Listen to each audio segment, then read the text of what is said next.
Hello மக்களே, welcome to Selli tax. S, நம்ம தாத்தா சைட்ல இருந்து பியூட்டிஃபுல்லா சில பிக்சர்ஸ் வந்து ஷேர் பண்ணியிருக்காங்க. மகாநதி அப்கமிங் ஃபங்க்ஷன் மோட்ல இருந்து தாத்தா பாட்டி செம்ம கியூட்டா இருக்காங்க. பாட்டியுமே இப்பதான் வந்து கிளியரான பிக்சர், அவங்க இருக்க பிக்சர் வந்து ஷேர் ஆகிருக்கு. மற்ற நிறைய பிக்சர் ஷேர் ஆனாலும் கொஞ்சம் பிளரா தான் இருந்துச்சு இல்லையா.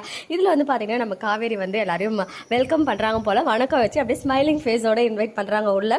அண்ட் நம்ம சாரதாமா மட்டும் ஃபேஸை கொஞ்சம் உருன்னு வச்சிருக்காங்க. என்ன விஜய் சேட்டையெல்லாம் முடிஞ்ச பிறகு இந்த சீன் ஷூட் பண்ணாங்களா என்னன்னு தெரியல. ஏன்னா இது ஆஃப் ஸ்கிரீன் பிக்சர் மாதிரி தான் இருக்கு. ஐ மீன் ஆன் ஸ்கிரீன்ல, அதாவது ஷூட்டிங் எடுத்துக்கிட்டே இருக்கும்போது எடுப்பாங்க இல்லையா சில பிக்சர், அது அப்போ கேப்சர் பண்ண பிக்சர் மாதிரி இருக்கு. ஸோ அதில் காவேரி சிரிச்சுக்கிட்டே இருக்காங்க, சாரதாமா மட்டும் கொஞ்சம் உருன்னு இருப்பாங்களே அந்த மோட்ல வந்து இருக்காங்க.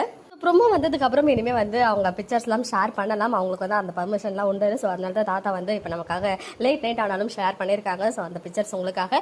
அண்ட் எல்லாருக்கும் ஒரு டவுட் இருக்கு, மாமி சொல்லி தான் விஜய்க்கு அந்த விஷயம் தெரியற மாதிரி நமக்கு ப்ரோமோ வந்து கொடுத்துருக்காங்க.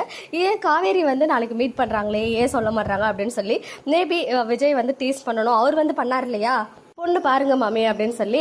பட் காவேரிக்கு வந்து அதுல ஒரு பெரிய பொசசிவ்னஸ் இருக்கு. மேபி அவங்க சொல்ல வரத விஜய் வந்து மறுபடியும் ஏதாவது ஃபன் ஏதாவது பண்ணி அதை அப்படியே காவேரி ஸ்டாப் பண்ணிடுறாங்களா, இல்ல அந்த ஃபங்க்ஷன் அரேஞ்ச்மெண்ட்டே உங்களுக்கு பொண்ணு பாக்குற வர அரேஞ்ச்மெண்ட் தான் அப்படின்னு சொல்லிட்டு ஓவரா பீனா விட்டுட்டு போறாங்களான்னு தெரியல. ஸோ இது எல்லாத்துக்கும் பதில் நமக்கு வந்துட்டு நாளைக்கு கிடைச்சிரும். ஓகே மக்களே, நெக்ஸ்ட் வீடியோல மீட் பண்றேன். எக்ஸ்க்ளூசிவ் அப்டேட்ஸ்க்கு மறக்காம நம்ம யூடியூப் சேனலை சப்ஸ்கிரைப் பண்ணிக்கோங்க.